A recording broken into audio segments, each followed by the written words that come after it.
la Ley Federal de los Trabajadores al Servicio del Estado. Y con esta jurisprudencia que declara inconstitucional ese artículo, dan el paso del apartado B al apartado A. Es lo que impulsaron ustedes en su momento. ¿Quiénes son los afectados? Son aproximadamente 105 instituciones, 105 organizaciones sindicales. Hay organismos autónomos, organismos constitucionales autónomos, es decir, organismos que surgen a partir de un mandato constitucional. ¿Cuáles son? Por ejemplo, el IFAI, ¿no? El sindicato del IFAI, el sindicato del INE, el Instituto Nacional Electoral, el sindicato de la Comisión Nacional de Derechos Humanos, el INDEC, el INE, el Banco de México, etcétera, etcétera.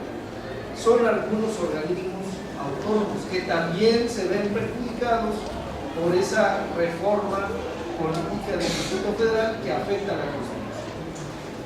¿Cuáles son organismos públicos descentralizados? Más o menos son 95.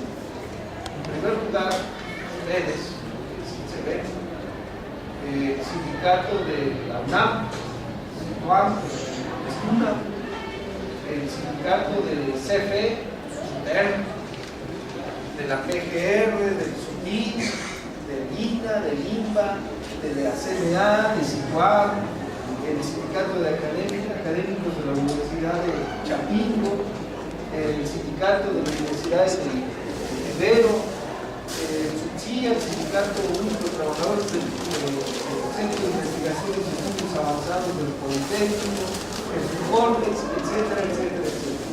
Son algunos organismos de los cuales 34 son del Distrito Federal. ¿Cuáles son del Distrito Federal? El UACN, el Sindicato Único de Trabajadores de la Universidad Autónoma de la Ciudad de México, el CIEM, el Sindicato de las Preparatorias de la Ciudad de México, por citar algunos. En suma, son alrededor de 105, de los cuales 10 son autónomos, otros 95 son de los organismos públicos descentralizados y 34 organismos públicos descentralizados del Distrito Federal, aproximadamente, según datos que hemos nosotros. Pero ¿a quién más afecta, aparte de estos dos? Se afecta a los trabajadores de confianza. ¿Y por qué a los trabajadores de confianza? Miren, la Ley Federal del Trabajo establece que los trabajadores de confianza tendrán derecho a todo, a todo. Esto quiere decir que van a tener derecho a las prestaciones que emanan de la ley, pero también podrán tener derecho a los beneficios del contrato colectivo de trabajo, siempre y cuando el contrato colectivo de trabajo no diga todo lo contrario. Es decir, siempre y cuando el contrato colectivo de trabajo no diga que se excluye de esos beneficios a los trabajadores de confianza. Pero los trabajadores de confianza tendrán derecho a todo. En el apartado B, la Ley Federal de los Trabajadores al Servicio del Estado establece que los trabajadores de confianza no tienen derecho a nada, solamente tienen derecho al salario y a que se les inscriba al sistema de seguridad social, solamente. Por eso quiero decirles que de cambiarse del apartado A al B generaría este tipo de problemas inmediatos para los trabajadores de confianza. Pero además se les restringe el derecho a la libertad sindical, porque actualmente en el apartado A pues también puede haber sindicatos de trabajadores de confianza que no se constituyan, es otro rollo, pero dan esa posibilidad.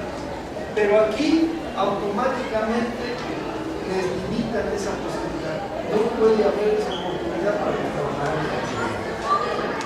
Y desde luego tampoco pueden contratar colectivamente y mucho menos pueden irse a un movimiento de huelga, a suspender la huelga. Bueno, en este contexto, pues desde luego que desde el punto de vista sería en que una reforma de tal naturaleza sí afectaría a los derechos de los trabajadores. Cuando se quiere reformar algo, cuando se reformó la ley del ISSSTE, la ley del Seguro Social, cuando se reformó la ley federal del trabajo, siempre al trabajador se le ha dicho: ¿tú de qué te preocupas? No te preocupes, tú eres trabajador en activo, no podemos obligarte a renunciar a un derecho adquirido, por lo tanto tú vas a seguir disfrutando de los derechos que se señalaban en la ley que se reformó. Y entonces como que nos convencían, aunque de fondo había dos situaciones. Primero, los perjudicados en lo inmediato van a ser las futuras generaciones, y esas futuras generaciones van a ser nuestros hijos, o van a ser nuestros nietos, o van a ser o van a tener alguna vinculación con nosotros. Segundo, efectivamente, en lo inmediato, si se nos habla con esos argumentos, no me afectaría esta reforma, porque los derechos que tengo generados ya en un contrato colectivo de trabajo pasarían en automático a una nueva modalidad que sería las condiciones generales de trabajo.